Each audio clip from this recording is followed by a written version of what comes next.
Salut. Allez, c'était un vrai petit tour de passe-passe celui-ci. Alors, aujourd'hui, un petit tuto, ça fait un petit moment que j'en ai pas fait, pour vous parler un petit peu de théorie, sur comment aujourd'hui je fonctionne sur mon rucher. Alors, pour que les choses soient claires, j'ai tout simplement fait un rétro-planning, ici, qui positionne chaque mois les différentes actions à faire ou à ne pas faire sur le rucher. Alors moi, je vais vous prendre ça pour exemple. Il est adapté, bien entendu, à l'Auvergne et au rucher qui est positionné à 800 mètres d'altitude, entre 700 et 800 mètres.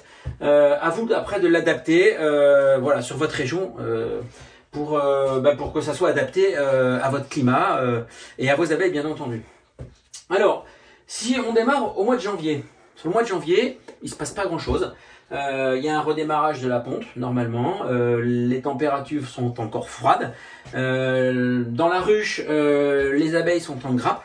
Donc ça redémarre tout doucement. Alors moi j'ai fait un petit tableau. Là on est sur le mois de janvier, février, mars. Voilà, ça c'est la courbe qui positionne en fait très clairement la ponte et l'accélération de la ponte qui se fait dans votre ruche. Ça veut dire quoi? Ça veut dire que finalement, au mois de mars, on se retrouve avec une colonie normalement qui est plutôt dense, plutôt forte, avec un maximum de couvains, où on va pouvoir, normalement sur la période du mois d'avril, mi-avril, commencer à mettre des hausses et à commencer à faire vos récoltes. Alors tout dépend après où vos ruches sont placées et ce que vous voulez faire comme miel. Moi cette année je vais essayer de faire 3 miels. Un miel d'aubépine, un miel d'acacia et puis un miel toute fleur de fin d'été. Voilà, ici, avec une récolte mi-mai, si tout se passe bien pour le miel d'aubépine, l'acacia mi-juin et au niveau de la récolte, et puis le miel toute fleur mi-juillet. Cette période-là donc est la période pleine en fait de l'apiculture, bien entendu, la saison forte. Vous avez aussi sur la période du mois de mai à juillet, vous pouvez démarrer, en tout cas moi c'est ce que je fais, c'est de l'élevage de rennes en fait pour les remplacer pour celles qui sont vieillissantes. Et puis quand on remplace ces rennes, ça permet aussi l'année d'après d'avoir des rennes et des colonies en meilleure santé. Et puis surtout d'avoir un redémarrage plus tôt avec un couvain dense et quand on a une colonie qui est forte en début de saison, ça permet de faire du miel plus rapidement. Voilà, ensuite à partir de juillet, une fois que la récolte elle est faite, il y a un traitement à faire au niveau du varroa. Ah oui, le varroa destructor c'est un vrai fléau, donc il faut absolument traiter. Plusieurs façons de traiter, soit par dégouttement. Voilà, moi j'utilise ce varomède voilà, qu'on peut mettre sur le dessus des cadres. Ou alors il y a une autre technique qui s'appelle l'apivar. Voilà, ce sont deux bandes qu'on met par ruche, qu'on met au milieu du couvain et qu'on laisse généralement sur une période de 4 à 6 semaines. Voilà, pour essayer de faire tomber un maximum de varroa. Pourquoi? Parce que à cette période-là, vous avez généralement une ruche qui est méga infestée. Donc il faut absolument faire chuter un maximum de varroa, de manière à ce que les colonies ne déclinent pas et qu'elles puissent faire leurs réserves d'hiver entre le mois d'août, septembre et mois d'octobre. Il faudra bien entendu là aussi surveiller et si vous vous rendez compte que vos abeilles ne rentrent pas suffisamment de nectar, dans ce cas-là, il faudra compenser avec de l'eau sucrée. Ça dépend encore des régions et ça dépend du temps que vous aurez à cette période. Ensuite, on arrive sur le mois de novembre, novembre-décembre.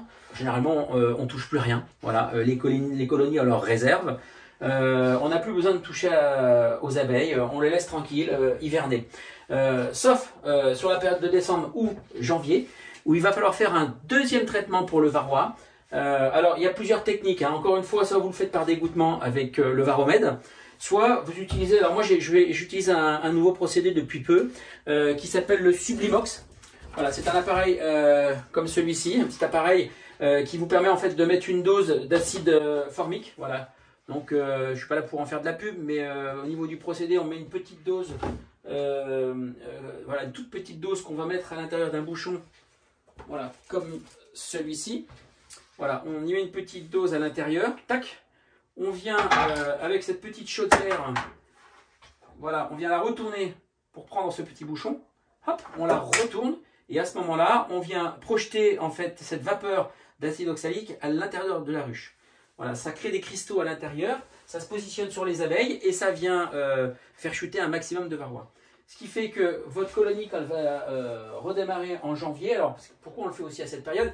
C'est parce qu'il y a un arrêt de ponte. Et donc, ça fait tomber un maximum de varroa. Et comme il n'y a pas de varroa dans les alvéoles, eh bien, voilà, ça limite vraiment le nombre de varroa en fait, sur le début de la saison. Voilà, quoi dire d'autre? Par rapport au nourrissement, au niveau de l'hiver, là on est vraiment sur un seuil critique. Janvier-février, il va falloir vraiment contrôler si elles ont encore à manger. Si ce n'est pas le cas, plusieurs solutions. Il va falloir rajouter voilà, du candy. Alors il y a des candis enrichis à base de pollen ou des candis simples en fait à base de sucre et de saccharose.